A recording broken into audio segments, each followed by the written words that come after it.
Film की कहानी शुरू होती है तो हमें ऐसा समय दिखाया जाता है जहां अब दुनिया के हालात बुरे थे। करोड़ों इंसान मर चुके थे और बाकी बचे जिंदा रहने की कोशिश में थे। हम पॉल नाम के एक व्यक्ति को देखते हैं जो कुछ जरूरी सामान और एक टेडी बियर लिए चुपके से अपने ठिकाने की ओर जा रहा था। इन शुरुआती लम्हों में ही हम धमाकों की और सायरन बजने की आवाज सुनते हैं, जिसका मतलब कि शायद लोग आपस में ही लड़ने लगे हैं। पॉल शहर से निकलकर एक गांव में आता है। वहां एक केबिन था और केबिन में उसके 2 बच्चे थे जो कि जुड़वा थे। अब हो सकता है पॉल की पत्नी किसी हादसे के कारण चल बसी हो और बच्चों की जिम्मेदारियां पॉल पर आ गई। खैर, पॉल अपने बच्चों का काफी ख्याल रखता है और यहाँ इस इलाके में ही रहने लग जाता है। अब कहानी में 15 साल गुजर गए। वो लड़के अब बड़े हो चुके थे। एक का नाम थॉमस और दूसरे का जोसेफ था। अब दुनिया पहले जैसी तो नहीं रही। बिजली नहीं थी, कोई किसी से संपर्क नहीं कर सकता था। हॉस्पिटल, पुलिस, सरकार सब खत्म हो चुके थे। हर किसी को अपनी रक्षा खुद ही करनी थी। मगर खतरा सिर्फ एक दूसरे से नहीं था, बल्कि उन खतरनाक चीजों से था जो रात को निकलते थे। वैसे तो इन लोगों ने घर को काफी सुरक्षित बना लिया था।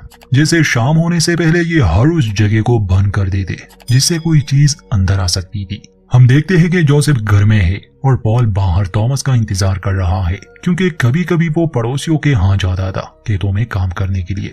पॉल वहाँ परेशान खड़ा था क्योंकि अंधेरा होते ही खतरा बढ़ जाता है। इससे पहले कि पॉल अपने बेटे को लेने चला जाए, थॉमस घर की ओर भाग रहा था।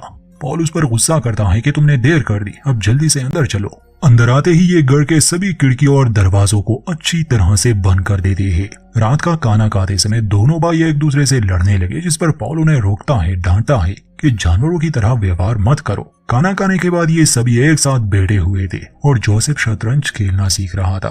तब कोई चीज दरवाजे को खोलने की कोशिश करती है। पॉल और थॉमस दरवाजे को मजबूती से पकड़ लेते हैं ताकि ये खुल ना जाए। 3 बार ऐसा होता है जब कोई दरवाजे पर जोर जोर से मारता है। फिर सब शांत हो गया, मगर जोसेफ अपनी जगह से नहीं उठा, जिस पर थॉमस गुस्से से पूछता है कि तुमने हमारी मदद क्यों नहीं की। तो जोसेफ जवाब देता है कि दरवाजा अच्छे से बंद था, वो इसे नहीं खोल सकते थे। मगर मैंने ध्यान दिया जब 3 बार उन्होंने दरवाजे पर मारा।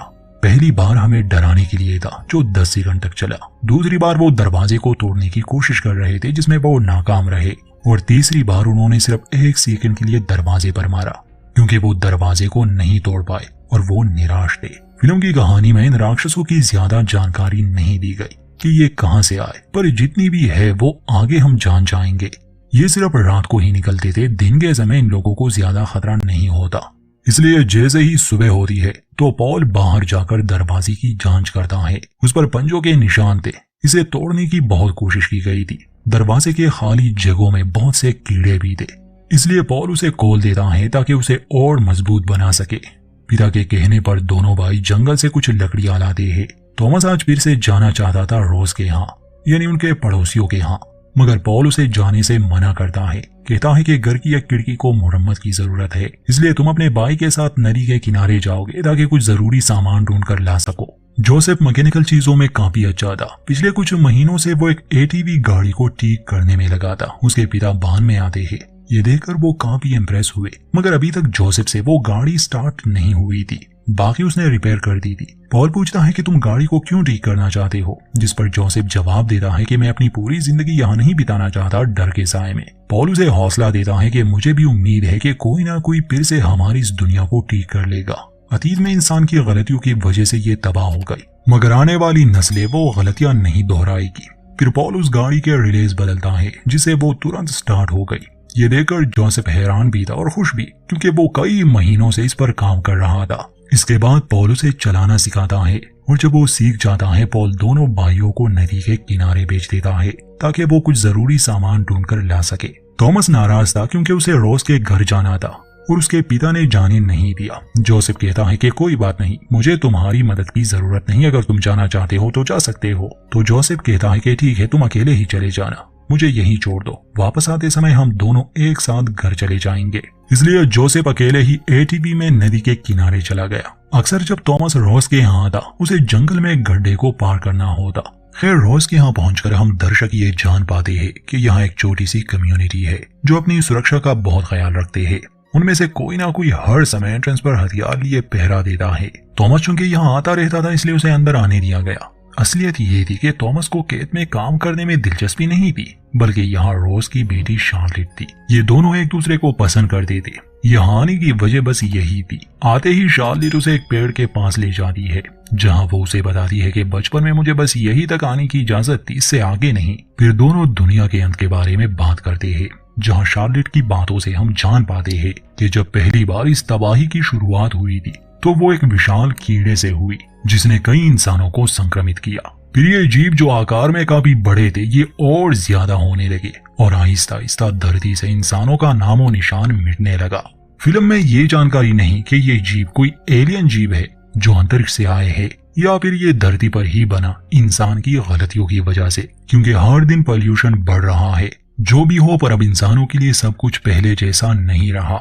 दूसरी तरफ हमें जोसेफ दिखाया जाता है, जो नदी के किनारे खराब बोट में जाकर कुछ सामान लेने वाला था, मगर उस पर छोटे कीड़े हमला कर देते हैं, इसलिए उसे बाहर निकलना पड़ा। शाम होने से पहले ही वो घर लौटना चाहता था, इसलिए सब कुछ छोड़कर वो घर की ओर आने लगा। थॉमस ने जहाँ कहा था वो वहाँ उसका इंतजार भी करता है, मगर थॉमस वहाँ नहीं आता तो जोसेफ को लगा शायद वो पहले ही घर जा चुका हो। वहाँ घर पर पॉल को अपने बेटों की फिक्र होने लगी थी। अंधेरा होने से पहले जोसेफ तो घर पहुंच गया, मगर थॉमस नहीं, और ये जानकर जोसेफ को भी फिक्र होने लगी कि उसका भाई अभी तक लौट के नहीं आया। इसलिए उसे अपने पिता को सच बताना ही पड़ा कि वो मेरे साथ नहीं गया था, बल्कि रास्ते में उतरकर रोज के यहाँ गया।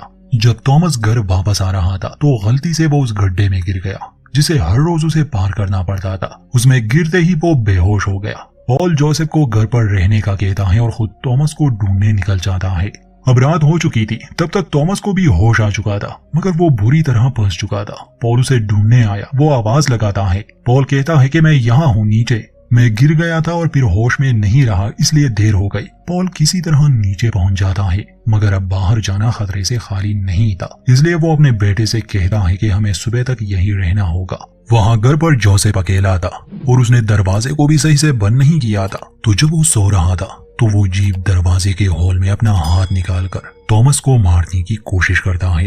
हालांकि उस जीव का हाथ काफी लंबा था, मगर वो फिर भी उस तक नहीं पहुंच पा रहा था। तो वो धीरे से दरवाजा खोलता है और जैसे ही वो जोसेफ पर झपटने वाला था, जोसेफ ने तुरंत एक रस्सी खींची और वो जीव को एक पिंजरे में कैद कर देता है। असल में वो सोया नहीं था, उसने इस जीव के लिए एक जाल बिछाया था। उसका मकसद था इन चीजों को स्टडी करना, पर अपने पिता के रहते उसे ये मौका नहीं मिल सकता था, इसलिए जब वो घर पर नहीं था उसने ये कदम उठाया। पॉल और थॉमस अभी तक उस गुफा में छुपे हुए थे, सुबह होने का इंतजार कर रहे थे, मगर जल्द ही उन्हें एहसास हुआ कि वो अकेले नहीं, क्योंकि वो जगह उन दानवों से भरी पड़ी थी। वो जमीन से निकलते थे। पॉल के पास एक डायनामाइट था। अपने बेटे की जान बचाने के लिए जैसे ही वो उसे ब्लास्ट कर देता है, वहां मौजूद वो उन दानवों को तो खत्म कर देता है, मगर इस धमाके के कारण पॉल भी काफी घायल हो गया। इसके बाद वो होश में ही नहीं रहा। थॉमस अपने पिता को गुफा से बाहर निकाल देता है।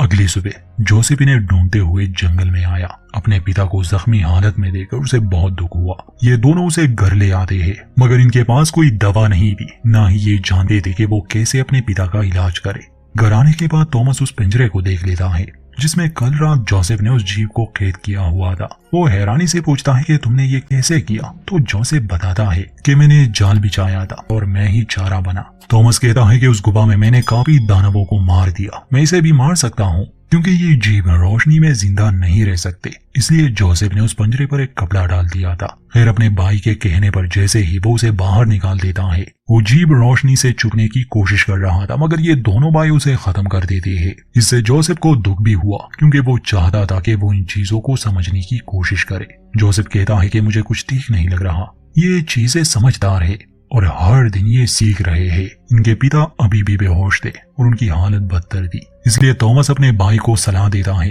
कि हमें रोज के यहाँ जाना चाहिए, उनके पास मेडिसिन है, वो हमारी मदद कर सकते हैं। इसलिए पॉल को लिए ये रोज के यहाँ जाते हैं, मगर वो लोग इन्हें अंदर नहीं आने देते और रोज साफ साफ इनकार करती है कि हम किसी जख्मी आदमी को अपने साथ नहीं रख सकते, ना ही हमारे पास कोई दवा है। हाँ, वो थॉमस को रहने का कहता है कि अगर तुम रहना चाहो तो रह सकते हो। दोनों भाइयों को बहुत बुरा लगता है, बल्कि वो तो एक दूसरे से ही झगड़ा करने लगे और गुस्से में आकर थॉमस वहीं रह जाता है और जोसेफ अपने जख्मी पिता को लिए वापस घर आया। घर आने के बाद वो देखता है कि चारों ओर मिट्टी पड़ी है, इसलिए उसे शक तो होने लगा।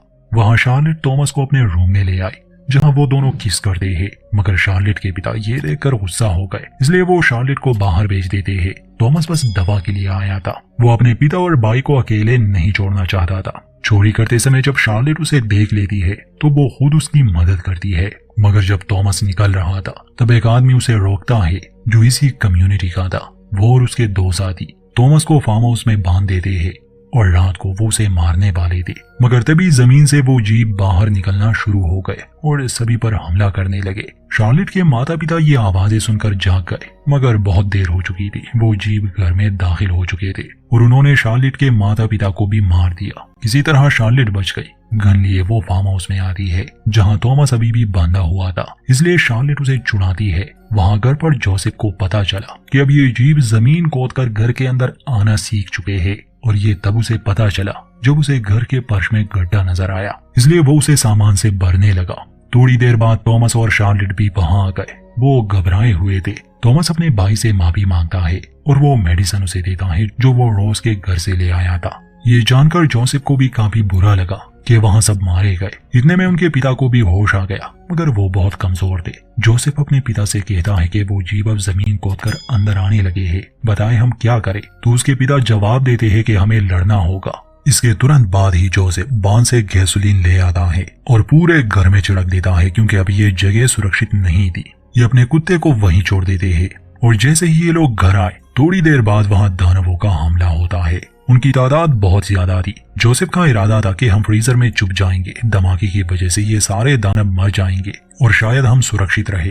तो ये कमरे में गए। तब तक पॉल भी उठ चुका था, मगर इन लोगों को समय मिले और वो आग जलाए, इसलिए वो पीछे रह जाता है, क्योंकि अगर वो ऐसा ना करता तो ये सभी मारे जाते। अपना बलिदान देकर वो घर को उड़ा देता है, जिससे ये लोग तो जिंदा रहे। धमाके के बाद ये लोग उस फ्रीजर से निकलकर भागने लगे, क्योंकि वो चीजें अब भी पीछा कर रही थी, मगर उन्होंने आग पकड़ ली, जिस वजह से वो इन तक पहुंच नहीं पाते और ये बच जाते हैं। अगली सुबह ये फैसला करते हैं कि ये यहाँ से कहीं दूर चले जाएंगे। हालांकि ये एक अच्छा आइडिया नहीं था, क्योंकि ये जीव हर जगह है, पर इन्हें उम्मीद थी कि कोई इनकी मदद करे, इन्हें अपने साथ रखे। और इसी के साथ ये उस गाड़ी में बैठकर निकल जाते हैं और फिल्म का अंत होता है।